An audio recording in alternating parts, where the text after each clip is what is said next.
Welcome to ABCA 2024 here in beautiful Dallas, Texas, brought to you by Aeroform Athletics. I'm here with Coach Nate Breland of the Central Methodist Eagles. Coach, first of all, thank you for joining us. Thank you for coming down. Wanted to get into the first question here. So you guys are obviously a perennial power here in the NAIA. It's been a pleasure to follow you guys at this level for so long. How do you guys continue to maintain that success from year to year and keep your team motivated year in and year out, just having that previous success? Yeah, I think the foundation starts with administration support. I think that's the ultimate, success for NAIs is, how supportive will your institution be? Will they give you the tools to be successful? And Central Methodist has done that. I've had great coaches around me.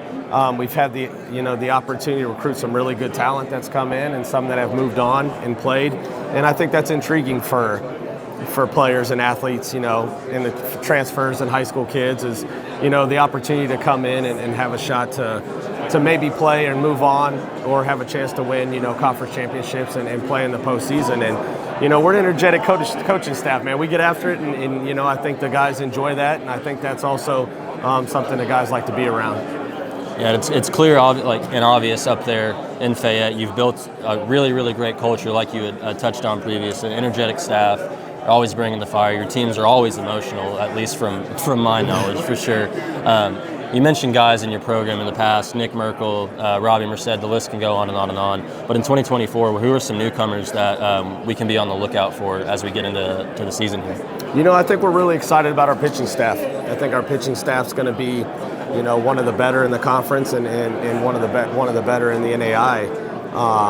We added some really nice arms coming in. We have Foster, Ochoa, guys that are going to, join the weekend rotation or have a chance to compete for the weekend rotation. We have Sears coming back on the mound who closed for me 2 years ago, who's coming off Tommy John. We have an entire new infield. The only change we have is we've moved Joe Weatherford, a Lion transfer that we had with us last year, over to first, but we'll have a complete new infield. And then Bobby will hold down center field for us like he has the previous 2 years. He'll be in his third year for us. And then we'll have two new transfers on each side with Carlos Negron and Zeb Weed in the outfield. So, you're looking at an entire new team. We do return, some big-time arms. But the fall was really good for us. We're excited about it. But I think we're going to be really, really pitching staff-led this year.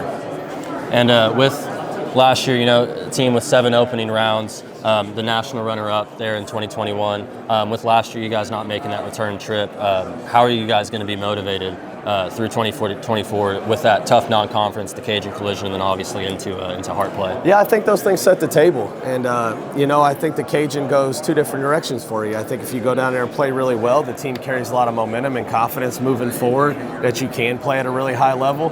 And I think if you go to the Cajun and it doesn't go real well for you, it's a good humbling process and a building block of, hey, we see where we need to be here early. What steps do we take to get there? I like this team. This team is mature. The World Series team was, people talk a lot about culture and brotherhood. That was a group that cared and loved. And that's cliche, but that's a group that really loved each other. My last 2 programs, 22 and 23, have been very talented. But they also haven't handled expectation well. They haven't been as tight-knit group as some of my other programs. And I feel like this group has worked really hard to create that brotherhood, to be boys, to spend a lot of time on and off the field. So, I think that's going to carry us a lot further than what's happened in the last 2 years with coming up shy in the opening round. Well, Coach, we really appreciate your time. Go ahead and enjoy the rest of your weekend here at ABCA, and looking forward to seeing you guys here in about a month. I appreciate everything you guys do. I'm glad you guys made the trip. Thank you.